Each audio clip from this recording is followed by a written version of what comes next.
লিয়াকত আলী ইমন, আপু আলিশার দাদা দাদি আসে না দেখতে? না আপু, আলিশার দাদা দাদি দেখতে আসে না, কল করেন। আলিশার দাদি মেবি কল করছিল না সেদিন। হ্যাঁ, আলিশা দাদি কল করে। আলিশার দাদার এখন কোনো পাত্তা নাই, হয়তো এখন নাতনির জন্য তার মায়া নাই, আবার কখনো মায়া হলে কল দিবে।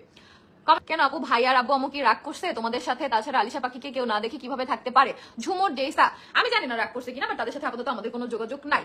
আর যোগাযোগটা কখনো না হোক, আমি সেটাই চাই, কারণ খারাপ সময় যাদের পাশে না পাই তাদের ভালো সময় আমি চাই না। হ্যাঁ, তো যখন আমাদের এর আগেও খারাপ সময় ছিল তাদের পাশে পাই নাই, ভালো সময় তারা আসছিল, এখন আবার খারাপ সময় তারা নাই। তো আবার ভালো সময়ের দিকে ইনশাল্লাহ চলে আসছি আমরা, তখন আর চাই না তাদেরকে। বাস আমি আজকে লাইভেই বলে দিলাম। আমার শাশুড়ির সাথে আমার কোনো কিছু নাই, সে একটা মাটির মানুষ, তার সাথে আমার কোনো রাগ নাই, কিছু নাই। সে যখন পারে ফোন দেয়, যখন পারে আলিশার খোঁজ নেয়, তো তার জন্য সারা জীবন সবকিছু থাকবে, সবকিছু। বাট আর কারোর সাথে আমি কোনো যোগাযোগ করতে চাই না। এবার তিশা লাইভে এসে বলল আলিশার দাদা দাদি আমাদের খোঁজ খবর নেয় না, এখন তো আমাদের খারাপ সময়, সেই জন্য আমাদের খোঁজ খবর নেয় না। হয়তোবা যখন আমাদের ভালো সময় আসবে হয়তোবা সেই সময় আবার খোঁজ খবর নিবে। হ্যাঁ ভিউয়ার্স, বিস্তারিত জানতে হলে পুরো ভিডিও স্কিপ না করে আমাদের সঙ্গে থাকুন।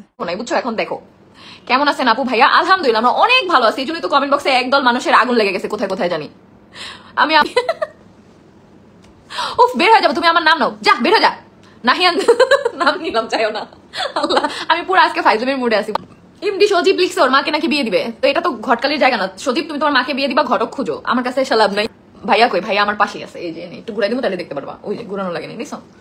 আমার সবসময় আমার সাথেই থাকে তোমাদের ভাইয়া, বুঝতে পারছো? ব্ল্যাক ম্যাজিকের অ্যাকশন এটা, আমি এমন ম্যাজিক করছি, এটা ব্ল্যাক ম্যাজিক না, এটা রেড ম্যাজিক।